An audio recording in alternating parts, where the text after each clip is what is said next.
தமிழ் பால் பசுனை ஒரே ஒரு ஸ்பூன் போதும், வீடே மணமணக்கும். அனைவருக்கும் இனிய குடியரசு தின நல்வாழ்த்துக்கள். இந்திய அரசியலமைப்பு சட்டம் இயற்றப்பட்டு நடைமுறைக்கு வந்த நாள் தான் ஜனவரி 26. எல்லாரும் சட்டத்தை கட்டுப்பட்டவங்க அப்படின்னு ஒரு கொண்டாட்டம் மூலமாக ஒவ்வொரு வருஷமும் நம்ம நினைச்சுக்கணும்.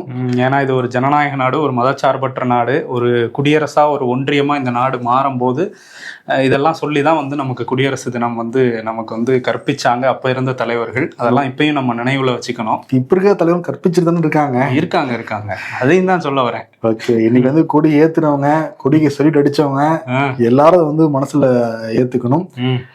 இன்னைக்கு 77வது குடியரசு தினம். இன்னைக்கு கடமை பாதையில குடியரசுத் தலைவர் திரௌபதி முர்மு தேசிய கொடி ஏற்றி வச்சாங்க. சிறப்பு விருந்தினராக ஐரோப்பிய கவுன்சிலர் அன்டோனியா, ஐரோப்பிய தலைவர் உர்சுலா கலந்துக்கிட்டாங்க. அந்த நிகழ்ச்சியெல்லாம் பார்த்துட்டு இருந்தாங்க. அலங்கார ஊர்திகள்லாம் வரும்ல, ஆமா, அதெல்லாம் பிரதமர் மோடி எக்ஸ்பிளைன் பண்ணிக்கிட்டு இருந்தாரு. யார் அவங்க 2 பேருக்குமா? ஆமா, 2 பேரும் எக்ஸ்பிளைன் பண்ணாரு. பிரெஞ்சுலயா? இங்கிலீஷோட பண்ணிருக்கலாம். ஆமா, அவருக்கு தெரியாத மொழியா? டபுள் ஹிந்தி படிச்சிருக்காரு. ஆமா, சரி, ஓகே. தமிழ்நாட்டை சேர்ந்த அலங்கார ஊர்தி காளை மாடு தலையாட்டிட்டு வந்துட்டு இருந்தது. 2 பேரும் அடக்கிட்டு இருந்தாங்க. அத பெண்கள் மயிலாட்டம் சிலம்பாட்டம்லாம் ஆட அந்த அலங்கார ஊர்தியை பாக்குறப்பவே ரொம்ப சிறப்பா இருந்தது. ஓகே, நீங்க அந்த இது கிட்டத்தட்ட 1 மணி நேரம் 1.5 மணி நேரம் ஓடிச்சு. அந்த நிகழ்ச்சியை பாக்குறப்பவே ரொம்ப மனநிறைவா இருந்தது. அந்த ஊர்தியெல்லாம் அப்படி அழகா போயிட்டு இருந்தது. இன்னொரு பக்கம் ஜனாதிபதி திரௌபதி முர்மு விருதுகளும் நிறைய இன்னைக்கு கொடுத்துருக்காங்க. அதுல குறிப்பா அந்த அசோக சக்ரா விருது, அது யாருக்கு கொடுத்துருக்காங்கன்னா, சர்வதேச விண்வெளிக்கு போயிட்டு வந்திருந்தாரு நம்ம நாட்டை சேர்ந்த சுபான்ஷு சுக்லா. அவருக்கு தான் இந்த ஆண்டுக்கான அந்த அசோக சக்ரா விருது கொடுத்துருக்காங்க. பல விருதுகளும் இன்னைக்கு மத்திய அரசு சார்பில் வழங்கப்பட்டிருக்கு. அவங்க எல்லாருக்குமே நம்ம வாழ்த்துக்களை சொல்லிக்கலாம். நிச்சயமா. பத்ம விருதுகள் இந்தியாவில் 131 பேருக்கு அறிவிக்கப்பட்டிருக்கு. பத்ம விபூஷன் விருது இந்தியாவில் கொடுக்கப்படுற மிக உயரிய விருது. 5 பேருக்கு கொடுக்க போறாங்க. மறைந்த முன்னாள் முதலமைச்சர் அச்சுதானந்தன், கேரளாவை சேர்ந்தவர், அவர் கொடுக்க போறாங்க. மறைந்த முன்னாள் நடிகர் தர்மேந்திரா கொடுக்க போறாங்க, உள்ளிட்ட 5 பேர். அடுத்து பத்ம பூஷன் விருது இது 13 பேருக்கு கொடுக்குறாங்க. நடிகர் மம்முட்டி, அதே மாதிரி மறைந்த முன்னாள் முதலமைச்சர் சிபு சோரனுக்கும் கொடுக்க போறாங்க. அந்த மாதிரி 13 பேரு. பத்மஸ்ரீ கிட்டத்தட்ட ஒரு 113 பேருக்கு கொடுக்குறாங்க. இதுல தமிழ்நாட்டை சேர்ந்து ஒரு 12 பேருக்கு, நடிகர் மாதவன், அப்புறம் அந்த இசையில் ஈடுபடுற ரஞ்சினி காயத்ரி, திருத்தணி ஓதுவார் சுவாமிநாதன், IIT மெட்ராஸ் காமகோடி அதோடைய டைரக்டர், அவருக்கு காமகோடிக்கும் கொடுத்துருக்காங்க. எழுத்தாளர் சிவசங்கரி உள்ளிட்டவங்களுக்கு அறிவிச்சிருக்காங்க. எல்லாருக்கும் நம்ம மனமார்ந்த வாழ்த்துக்கள் சொல்லிக்கலாம். ஓகே, இன்னைக்கு சென்னை காமராஜர் சாலையில 5வது முறையாக தேசிய கொடி ஏத்தி வச்சாரு தமிழ்நாடு ஆளுநர் RN ரவி. இன்னைக்கு வந்துட்டாரா? கரெக்டா? ஆமா, மக்கள் லோக் பவன்ல இருந்து கிளம்பி வந்துட்டாரு. இங்க மக்கள் பவன்ல வரப்ப முதலமைச்சர் MK ஸ்டாலின் வரவேற்க நின்றுகிட்டு இருந்தாப்புல, கூட தலைமைச் செயலாளர். ஏன்னா அங்கிருந்து வாக் அவுட் பண்ணவர் இப்ப என்ட்ராகிறப்ப என்ன பண்ண போறோம்னு தான் நம்ம பாத்துக்கிட்டு இருந்தோம். பார்க்கறப்பறம் 2 பேரும் சிரிச்சு பரஸ்பர மரியாதையோட கையெல்லாம் குலுக்கிக்கிட்டாங்க. அவருக்கு மரியாதையை செய்யறப்ப ஆளுநரோட ஒய்ஃபும் தள்ளிதான் நின்னாங்க. முதலமைச்சர் வாங்க பக்கத்துல நில்லுங்க அப்படின்னா கூப்பிட்டு போட்டோஸ் எல்லாம் எடுத்துக்கிட்டாங்க. முப்படை அந்த மரியாதையை ஏத்துக்கிட்டாரு தமிழ்நாடு ஆளுநர். அவர் கொடியேற்றி வைக்கிறப்ப கரெக்டா ஹெலிகாப்டர் மேல பூ தூவ ரொம்ப சிறப்பா இருந்துச்சு. தமிழ்நாட்டை கலை நிகழ்ச்சி நடந்தது. அது முதலமைச்சர் MK ஸ்டாலின், ஆளுநர் எல்லாம் பக்கத்துல உட்காந்து ரசிச்சுக்கிட்டு இருந்தாங்க. தமிழ்நாடு சட்டமன்றத்துலாம் ஒன்னா பாத்துக்க முடியல. பட் ஓகே, கலை நிகழ்ச்சிகள் பார்க்க தயாரா இருக்காங்க. குடியரசு தினம்னு வந்துட்டா நாங்கெல்லாம் ஒன்னாயிருவோங்கிற மாதிரி இன்னைக்கு ஒன்னாதான் இருந்தாங்க. அதே மாதிரி இங்கேயுமே நிறைய விருதுகள் கொடுக்கப்பட்டிருக்கு. குறிப்பா சிறப்பா நெல் சாகுபடி செஞ்ச தஞ்சாவூரை சேர்ந்த வீரமணி அவருக்கு நாராயணசாமி நாயுடு விருது கொடுக்கப்பட்டிருக்கு. இன்னொரு பக்கம் மத நல்லிணக்கத்துக்கான கோட்டை அமீர் விருது, அது திருப்பூரை சேர்ந்த கலிமுல்லா. அவர் தன்னோட நிலத்தை கோயில் கட்ட கொடுத்ததுனால அவருக்கு மத நல்லிணக்க விருது. இதே மாதிரி வீரதீர செயல்களுக்கான விருது, அண்ணா விருது, நிறைய விருதுகள் இன்னைக்கு கொடுத்திருந்தாரு முதலமைச்சர். அதே மாதிரி சிறந்த காவல் நிலையம் அப்படின்னு சொல்லிட்டு மதுரை தான் ஒரு இடத்துல வந்திருக்கு. மதுரை மாநகரம் காவல் தான் சிறப்பா செயல்பட்டு இருக்காங்கன்றாங்க. ஓகே, அடுத்த செய்திக்கு போறதுக்கு முன்னாடி நம்ம விகடன்ல DW இவங்க ஒரு ஜெர்மன் பிராட்காஸ்டர், அவங்களோட சேர்ந்து நம்ம விகடனும் இணைந்து ஒரு ஈகோ இந்தியா அப்படிங்கிற ஒரு சீசன் பண்ணிட்டு இருக்கோம். தொடர்ச்சியா அதோட சீசன் 2 வெளியாயிருக்கு. சுற்றுச்சூழல் தொடர்பான நிறைய வீடியோக்கள் பதிவு பண்ணிட்டு இருக்கோம். வெள்ளிதோறும் இரவு 9 மணிக்கு வாரம் இது ரிலீஸ் ஆகும். அதோட முதல் சீசன் 2ஓட முதல் எபிசோடு வெளியாயிருக்கு. அது லிங்க் நாங்கள் கமெண்ட்லையும் டிஸ்கிரிப்ஷன்லையும் கொடுத்துருக்கோம். அதுக்கும் உங்க ஆதரவை கொடுங்க. தாவேகா தலைவர் விஜய் டிசம்பர் மாசம் மக்கள் கிட்ட கட்சிக்காரங்கிட்ட பேசினாரு. நமக்கு வெளிப்படையா தெரிஞ்சதை நான் சொல்றேன். அவர் தினம் தினம் கூட மீட்டிங்லாம் போட்டு பேசிட்டு இருக்கலாம். யாருக்கிட்ட? கட்சிக்காரங்க கிட்ட, 4 பேர் கிட்ட எல்லாம் பேசலாம். பட் மக்கள்கிட்ட பேசுறப்ப தான் நமக்கு தெரிய வரும். சுமார் 38 நாள் கழிச்சு, அதுவும் வந்து அது ஆடியோ லான்ச் இல்ல, அதை விட்டுரு. ஓகே, அதுக்கு முன்னாடி அரசியல் கூட்டங்கள்ல நான் சொல்றேன். சரி, 38 நாள் கழிச்சு மக்கள்கிட்ட வந்து பேசினாரு விஜய். செயல் வீரர்கள் கூட்டம் வந்து நடந்தது மகாபலிபுரத்துல. அதுவும் இது பொதுக்கூட்டம் கிடையாது, இதுவும் கட்சி கூட்டம் தான். மக்கள்கிட்ட அப்படி பேசுறேன்னா இன்னும் பொதுக்கூட்டம் நடத்தல, அதுக்கு நடத்தல. இன்னும் அவரே சொல்றாரு 3 மாசம் தான் இருக்கு அப்படின்னு சொல்றாரு. அதுக்கு முன்னாடி செங்கோட்டையன் வந்து பேசினாரு. செங்கோட்டையன் வந்து பேசுறப்ப ஒவ்வொரு வீட்லயும் நமக்கு இப்போ ஒரு ஓட்டு இருக்கு, விசில் நம்ம அடிக்கணும், ஆனா இவங்கிட்ட கூட போய் அடிச்சிடாதீங்க, தூங்கிக்கிட்டு இருக்கவங்ககிட்டயும் வயசானவங்க போய் அடிச்சிடாதீங்க, வர ஓட்டு ஒழுங்காம போய் எச்சரிக்கை வந்து கொடுத்துருந்தாரு. தெரிஞ்சே சொல்லியிருக்காரு, இவங்க பண்ணாலும் பண்ணுவாங்க இந்த பசங்க, அதனால இதெல்லாம் சொல்லிடணும்ட்டு. ஆனா இந்திய வரலாற்றிலே இல்லாத ஒரு விஷயம் நடந்துகிட்டு இருக்கு. 1000 கோடி வருமானத்தை விட்டுட்டு மக்கள் பணி சேவையாற்ற வர்றாரு நம்ம தலைவர். ஒரு பெரிய எழுச்சி வந்து ஏற்பட்டிருக்கு. சில பேர் 10 கூட்டணிங்கிறாங்க, சில பேர் 8 கூட்டணி அப்படிங்கிறாங்க. நம்ம எல்லாம் சிங்கிளா வந்து ஜெயிக்கலாம் அப்படின்னு வந்து சொல்றாரு செங்கோட்டையன். சரி, அதே மாதிரி JCT பிரபாகர், இவரும் அதிமுக வந்திருக்காரு. அவரு OPS வந்திருந்தா கூட முன்னாள் அதிமுக தான். அவர் என்ன சொல்றாரு அப்படின்னா, விஜயோட பஞ்சாயத்து எடுத்துட்டு வந்துட்டாப்ல. விஜயோட பஞ்சாயத்து எப்படி பேசணும், அந்த ஏரியா இந்த ஏரியாலாம் நம்ம ஏரியாங்கிறனால அவர் பார்த்து படிக்கிறாரு. அதை நான் படம்லாம் பார்த்தது இல்லைங்க, பார்த்தே வாசிச்சுட்டேன்னு வாசிச்சுட்டாரு. அது ரொம்ப சிம்பிளா டைலாக். கப்பு முக்கியம் பிகிலு அப்படிங்கிறது. அதையே தலைவன் கப்பு முக்கியம் பிகிலு அப்படிங்கிறாரு. எதையா தப்பா சொல்லிட்டோம்னா கோச்சுக்குவாங்கல்ல முன்னாடி இருக்கவங்களாம். சில டைலாக் தப்பா தான் சொன்னாரு அவரு JCT பிரபாகர். விஜய்க்கு சிரிப்பு வந்துருச்சு. ஆஹா, படத்தை பார்க்காத ஒருத்தர் வந்திருக்காரா இல்ல டைலாக் மாடுலேஷன்ல சொல்ல தெரியலையா அப்படிங்கிற மாதிரி தான் அவர் சொல்லிட்டாரு. விஜய் மாதிரி சொல்ல முடியாது, இருந்தாலும் நான் ட்ரை பண்றேன் அப்படின்ட்டு ஏதோ சொன்னாரு. ஆமா, ஓகே, அதெல்லாம் பேசி கவர் பண்ணிட்டு இருந்தாரு. இன்னொரு பக்கம் நிர்மல்குமார் இப்பவே வந்து டிவிகேக்கு 40% ஓட்டு இருக்கு அப்படிங்கிறாரு. ஆமா, அதுக்கு ஒரு கால்குலேஷன் வேற சொல்றாரு. என்னன்னா, தமிழ்நாட்டுல 2.25 கோடி இது இருக்கு, குடும்ப அட்டைதாரர்கள் இருக்காங்க. அதுல 25 லட்சத்தை கூட விட்டுருங்க, 2 கோடி குடும்பங்கள்ல ஒரு ஓட்டு விழுந்தாலே 2 கோடி. அதனால 40% எங்களுக்கு இருக்கு. அதெல்லாம் ஓகே தான். இப்ப ரேஷன் அட்டையில 5 வயசு பையன், 5ஆவது படிக்கிற பையன்லாம் இருப்பாங்க. ஒரு அட்டைனா அதுல ஏதோ வாக்கு இருக்கும்ல, அதுல ஒரு வாக்கு எங்களுக்கு தாங்கிற மாதிரி அவர் சொல்றாரு. அதே மாதிரி அதுக்கப்புறம் ஆதவ அர்ஜுனா வந்து பேசினாரு. அவர் என்ன சொல்றாருன்னா, தேர்தல் ஆணையம் மீது வந்து நாடு முழுக்க நம்பிக்கை இல்லாம தான் இருக்கு. ஆனா அங்கேயும் யாரோ ஒருத்தர் விஜய் ஃபேன் இருந்திருக்காருன்னு நினைக்கிறேன். அதனால நாங்க கேட்ட சின்னத்துல ஒண்ணு வந்து செலக்ட் பண்ணிருக்காரு அப்படின்லாம் சொல்லிட்டு இருந்தாரு. கூட்டணி இல்லாமயே நாங்க ஜெயிப்போம், எம்ஜிஆர் என்ன கூட்டணியோட வந்தாருன்னுலாம் பேசிட்டு இருந்தாரு. அதே மாதிரி இவரு பேசினாரு, அருண்ராஜ். அவர் வந்து இந்த பிரபா ஒயின் ஷாப் ஓனருங்களான்னு ஃபோன் பண்ணி வடிவல் கேட்பாரு. அது மாதிரி நீங்க எல்லாரும் சிஎம் செல்லுக்கு வந்து ஃபோன் பண்ணுங்க, சிஎம் ஆஃபீஸ் நம்பருக்கு. ஹலோ சிஎம் சாருங்களா, எப்போ டிஜிபி போடுவீங்க தமிழ்நாட்டுக்கு அப்படின்லாம் கேளுங்கன்னு சொல்லியிருக்காரு. நேரம் ஃபோன் பண்ண ஆரம்பிச்சிருப்பாங்கன்னு நினைக்கிறேன். நேரத்தே போட ஆரம்பிச்சிருப்பாங்க. கடைசியா வந்தாரு டிவிகே தலைவர் விஜய். இது ஒரு முக்கியமான காலகட்டம் தான் முதல் வார்த்தையை ஆரம்பிக்கிறாப்புல. ஆனா அவரு 30 நாள் கழிச்சுதான் வந்திருக்காரு. இன்னும் தேர்தல் 3 மாசம் கூட இல்ல, நம்ம எல்லாம் இறங்கி வேலை பார்க்கணும்லாம் குறிப்பிடுறாரு அவரு. அண்ணா என்ன சொன்னாரு, மக்கள் கூட இருக்கணும்னு சொன்னாரு. நீங்க எல்லாம் மக்கள் கூட இருக்கணுங்கிறாரு. நிர்வாகிகள் இருக்கணும் போல இருக்கு, அவர் இருக்க மாட்டார் போலதான் தெரியுது. ஆமா, ஓகே. ஆனா வந்து அழுத்தம் இருக்குங்கிறாங்க. அழுத்தம் இருக்கா? இருக்குன்னு கேட்டா இருக்கு, அது மக்களுக்கு இருக்கான். ஊழல் கட்சி தீய சக்தியை பார்த்து மக்களுக்கு தான் பெரிய அழுத்தமா இருக்கான். பட் இந்த மூஞ்சியெல்லாம் பார்த்தா அழுத்தத்துக்கு பயப்படுற ஆள் மாதிரியா தெரியுது. அழுத்தத்துக்கு எல்லாம் பயப்படுற ஆளே நம்ம இல்ல. ஆமா, அங்க ஒரு புது பஞ்ச் டயலாக் வந்து பேசியிருந்தாரு.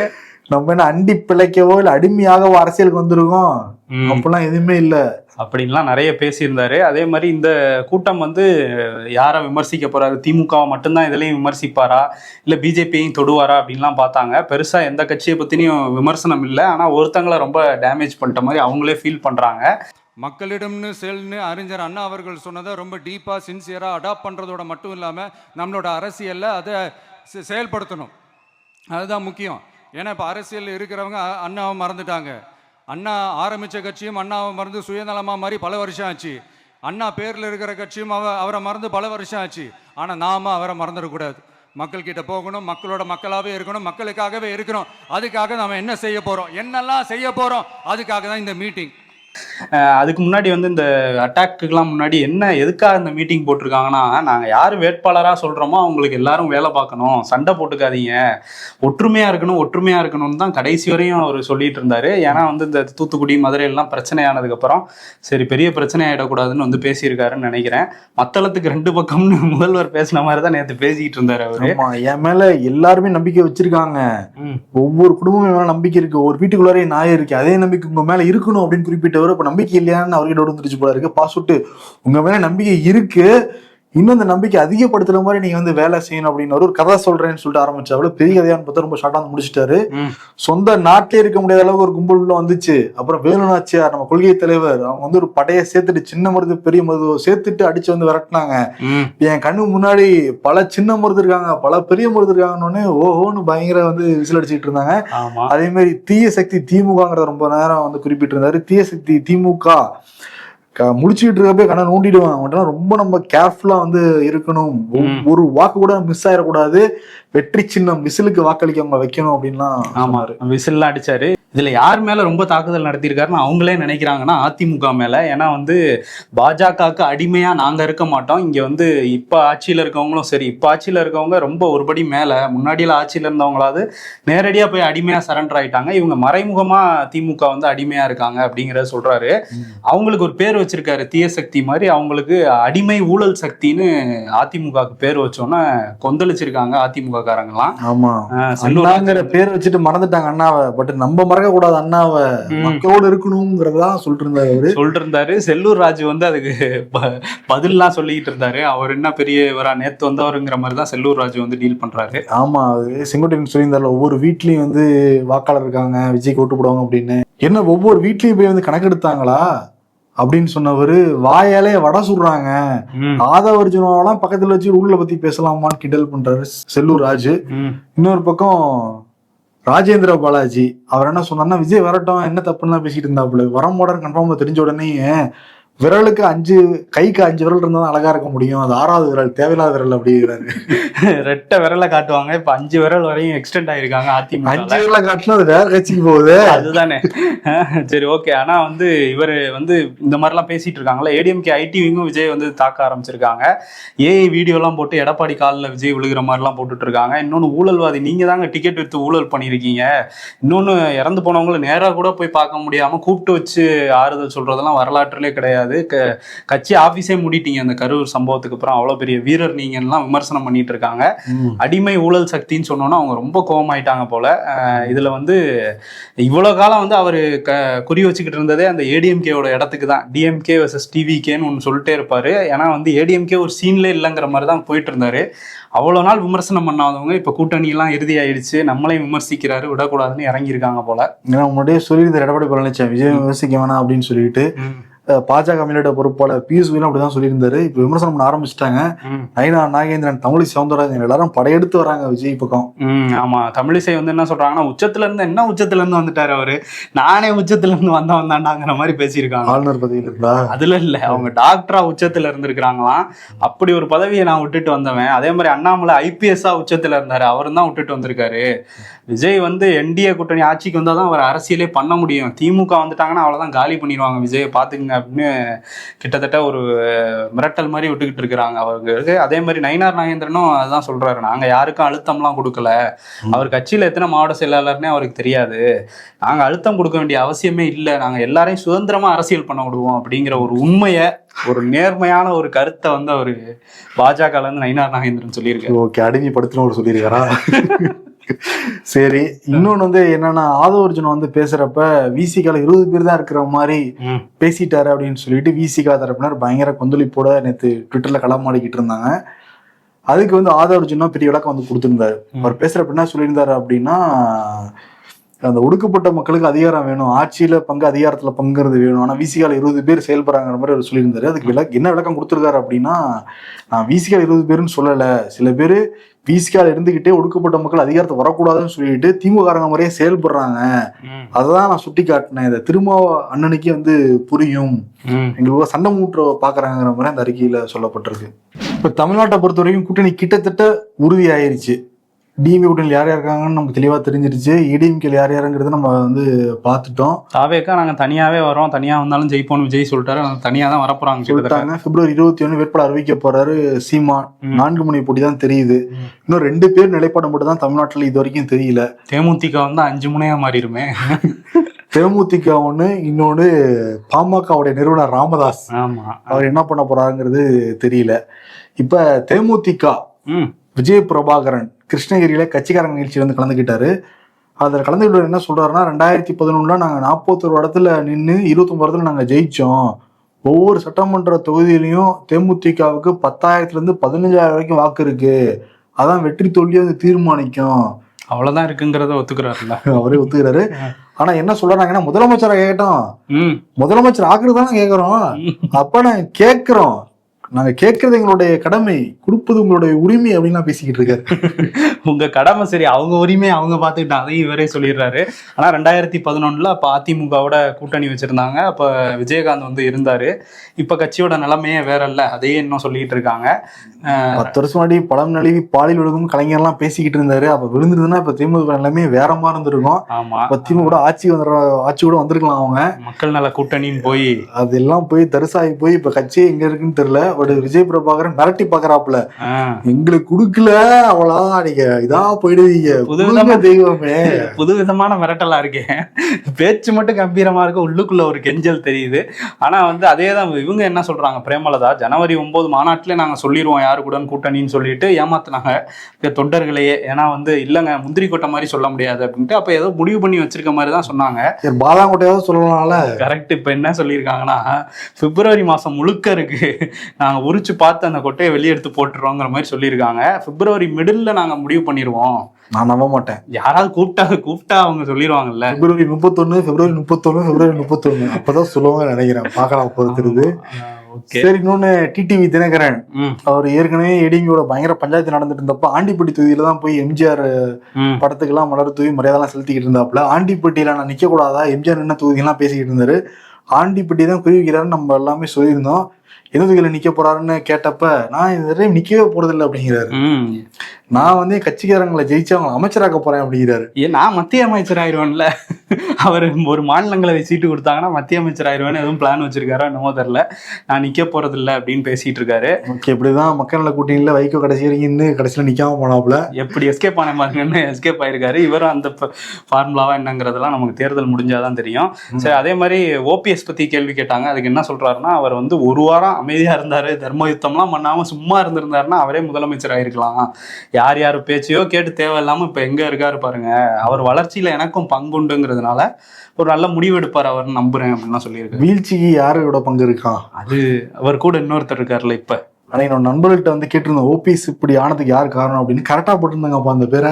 யார் அவரோட ஆலோசகரோ ஒரு பேரை போட்டிருந்தாங்க. இன்னைக்கு தஞ்சாவூர் டெல்டா பகுதி மகளிர் மண்டல மாநாடு வந்து திமுக வெல்லும் தமிழ் பெண்கள் அப்படிங்கிற டைட்டில் வந்து அங்க வந்து நடத்த போறாங்க. அதுக்கு முன்னாடியே வைத்தியலிங்கத்தோட ஆதரவாளர்கள் ஆயிரக்கணக்கானவர்கள் வந்து இன்னைக்கு முதல்வர் முன்னிலையில திமுகவில் இணைஞ்சிருந்தாங்க. அங்க பேசின முதல்வர் என்ன சொல்றாருன்னா, வைத்தியலிங்கம் வந்து லேட்டா வந்தாலும் லேட்டஸ்டா வந்து நம்மளோட ஜாயின் பண்ணிட்டாரு. அவரு எம்ஜிஆர் ஜெயலலிதா அம்மையாரோட எல்லாம் வேலை பார்த்தவரு, நமக்கு ஒரு பலம் சேர்த்திருக்காரு அப்படின்லாம் சொன்னவர். வெற்றி நமக்கு நிச்சயம், அது கண்கூடா தெரியுதுங்கிற மாதிரி பேசிட்டு இருந்தாரு. இன்னைக்கு சாயந்தரம் அந்த மாநாட்டில் கிட்டத்தட்ட 1.5 லட்சம் பெண்களை நாங்கள் கூட்ட போறோம், பெண்கள் வாக்கு எங்க பக்கம் தான் இருக்கு அப்படிங்கிறதுல அவர் உறுதியா இருக்காரு. இப்போ மாநாடு போட்டாங்க. அது அந்த மண்டலம் வேற இல்ல, இது டெல்டா மண்டலத்துல ஒரு மகளிர் மாநாடு.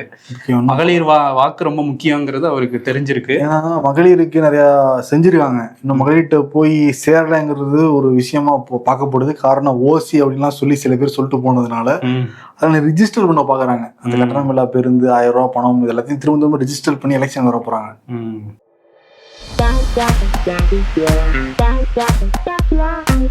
என் சின்ன வயசுல 90% வயசானவங்க கண்ணீர் அஞ்சலி போஸ்டர்ல வந்து பார்த்துருக்கேன்.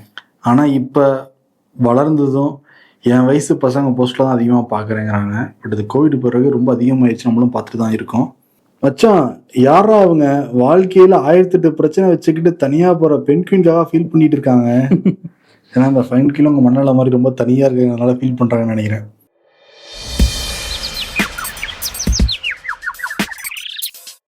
மேனேஜர், நீங்க நல்லா ஒர்க் பண்றீங்க, ஏதோ பெரிய வேலையை நம்ம தலையில கட்ட போறாருடா. நம்ம சந்தோஷம் இரட்டிப்பாக. நமக்கு பிடிச்சவங்க கிட்ட பகிர்ந்துக்கணும், அதானே? அதான் கிடையாது, பிடிக்காதவங்க கிட்ட சொல்லணும். அதுல அவனுங்க காண்டாகிறத பார்த்து நம்ம சந்தோஷம் இரட்டிப்பாகும்.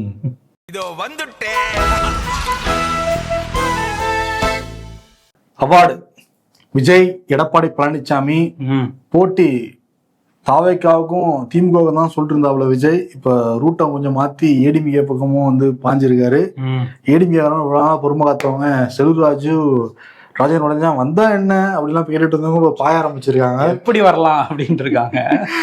இப்ப அந்த ஏரியா இந்த ஏரியான்னு ஜேசிடி பிரபாகர் சொன்னார்ல, விஜய் வந்து அந்த ஏரியா இந்த ஏரியா எல்லா ஏரியாவும் அட்டாக் பண்றாங்க, அவங்க அட்டாக் பண்ண ஆரம்பிச்சிருக்காங்க. ஓகே, அதனால அந்த ஏரியா இந்த ஏரியாவா? ஆமா, எடப்பாடிக்கும் விஜய்க்கு வந்து கொடுத்துட்டு விடைபெறலாம். நன்றி. தமிழ் பால் பசுனை ஒரே ஒரு ஸ்பூன் போதும், வீடே மணமணக்கும்.